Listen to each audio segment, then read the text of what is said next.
lokal dengan mencerdaskan anak bangsa. Dukung channel ini dengan like, subscribe, jangan lupa klik loncengnya. Terima kasih.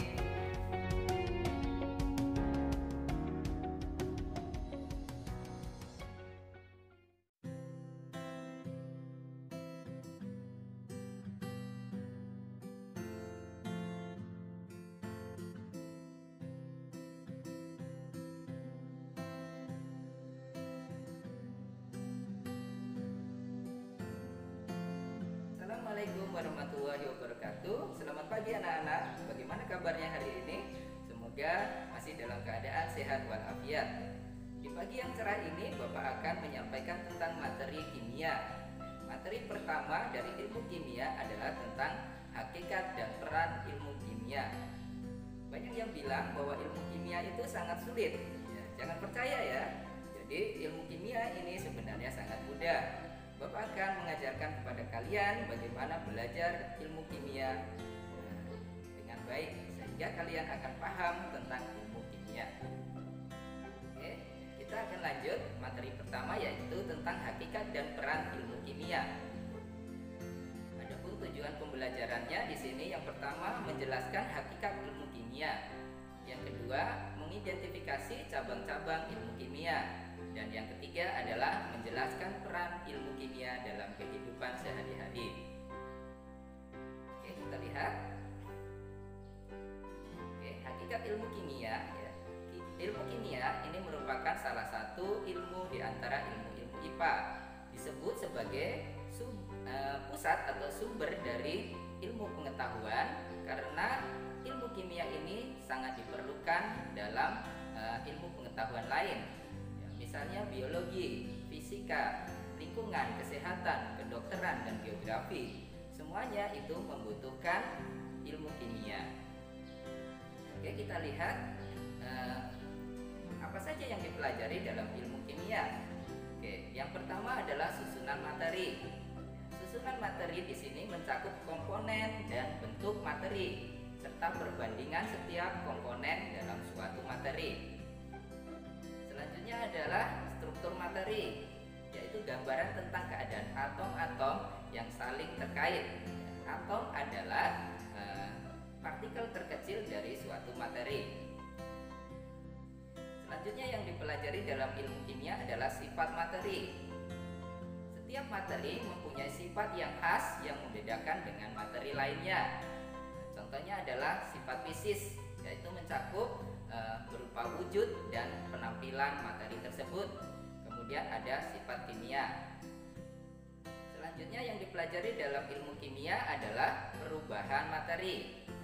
Pada perubahan materi kimia akan dihasilkan suatu zat yang baru yang tentunya akan berbeda dengan zat sebelumnya. Contohnya adalah saat kita membakar kayu ya, maka akan berubah menjadi abu dan abu tersebut tidak mungkin akan berubah kembali menjadi kayu. Atau ada daun yang jatuh ke tanah, maka daun tersebut akan menjadi busuk, kemudian akan menjadi kompos dan kompos tersebut tidak mungkin kembali menjadi daun ya. Itu adalah contoh dari perubahan kimia. Berbeda dengan perubahan fisika ya. Kalau perubahan fisika maka akan dapat berubah menjadi wujud asalnya. Contohnya adalah es yang membeku kemudian mencair menjadi air lagi. Itu adalah perubahan fisika ya. Jadi bisa ya dibedakan antara perubahan kimia dan perubahan fisika ya. Perubahan kimia ini akan menghasilkan zat baru ya, dan zat tersebut tidak akan kembali menjadi zat asalnya ya. Sedangkan perubahan fisika ini tidak akan menghasilkan zat baru. Misalnya tadi batu es ya, akan mencair menjadi air lagi ya, jadi tetap air, maka itu disebut sebagai perubahan fisika.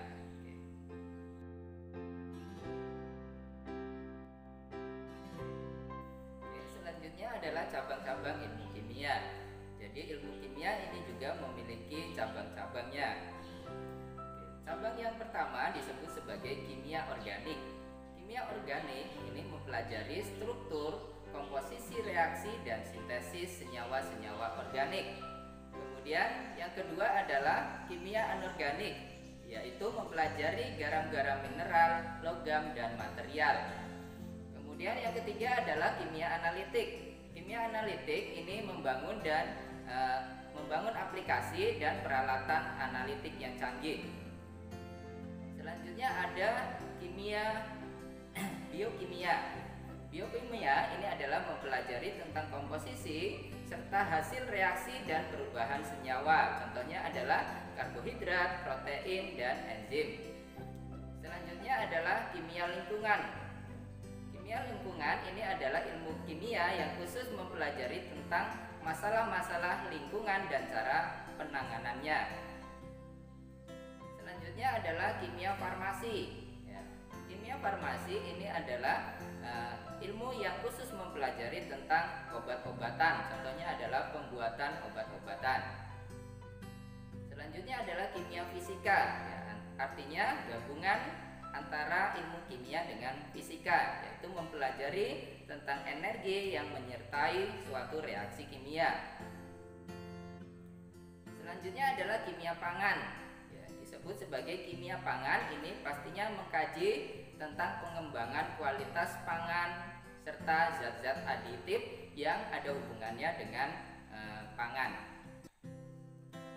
Selanjutnya adalah kimia inti.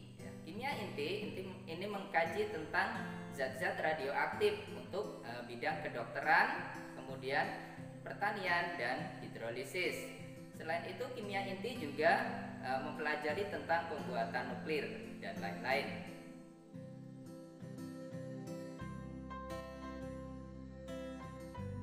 Oke, selanjutnya mari kita lihat apa manfaat kita mempelajari ilmu kimia. Ternyata banyak sekali manfaat dari ilmu kimia. Yang pertama adalah pada bidang kedokteran. Pada bidang kedokteran ini bisa membantu menemukan cara interaksi obat terhadap penyakit yang diderita oleh pasien, serta pembuatan obat dalam ilmu farmasi, kemudian mendiagnosis penyakit dan lain-lain. Kemudian pada bidang pertanian, ini bisa untuk menganalisis kandungan tanah pertanian, kemudian pembuatan pupuk maupun pembuatan pestisida. Oke, selanjutnya dalam bidang hukum, ini biasanya digunakan untuk memeriksa barang bukti. Biasanya jika ada suatu kasus, ini akan meninggalkan jejak berupa sidik jari. Jadi pemeriksaan sidik jari menggunakan AgNO3. Benda yang diolesi AgNO3 jika terkena cahaya maka akan berubah warna menjadi hitam sehingga mudah diidentifikasi. Jadi pada bidang hukum ini dapat mengidentifikasi tentang sidik jari seseorang yang ditinggalkan. Selanjutnya di bidang mesin, ini mempelajari sifat logam, bahan bakar, minyak, dan pelumas. Kemudian ada teknik sipil. Pada teknik sipil ini mempelajari tentang pembuatan misalnya semen, pembuatan cat, pembuatan paku, dan lain-lain. Kemudian pada bidang biologi, jadi kimia juga ada kaitannya dengan ilmu biologi. Pada bidang biologi ini mempelajari proses kimia yang berlangsung di dalam tubuh. Contohnya adalah proses pencernaan, proses pernapasan, fermentasi, metabolisme, dan lain-lain. Selanjutnya bidang geologi. Pada bidang geologi ini mempelajari tentang materi, bebatuan, dan benda-benda alam. Oke. Jadi jika kalian sudah mempelajari tentang ilmu kimia, apa sih karier kalian ke depannya? Oke, karier kalian ke depannya, kalian bisa menjadi dokter. Kemudian kalian bisa kuliah di teknik, kemudian farmasi, pertanian, peternakan, perikanan, dan lain-lain. Jadi banyak sekali manfaat dari ilmu kimia. Baiklah anak-anak, jadi untuk pertemuan kali ini kita cukupkan sampai di sini, yaitu tentang hakikat ilmu kimia. Sebagai absen kalian, silahkan kalian like video ini. Kemudian jangan lupa yang belum subscribe, silahkan di subscribe dan klik loncengnya. Kemudian sebagai tugas kalian, ya, silahkan kalian membuat pertanyaan apa saja yang berkaitan dengan ilmu kimia. Tulis pertanyaan kalian di kolom komentar ini. Ya, jadi tugas kalian hanya membuat pertanyaan, ya, pertanyaan yang ada kaitannya dengan ilmu kimia. Terserah kalian mau bertanya apa saja, ya, dan kalian ketik di kolom komentar. Oke. Jadi terima kasih. Untuk materi kali ini Bapak cukupkan. Ya. Semoga kita selalu dalam lindungan Allah Subhanahu wa Ta'ala dan tetap harus semangat, ya, walaupun kita hanya bisa belajar di rumah, tapi tidak kalah ilmunya dengan belajar di sekolah. Oke. Assalamualaikum warahmatullahi wabarakatuh.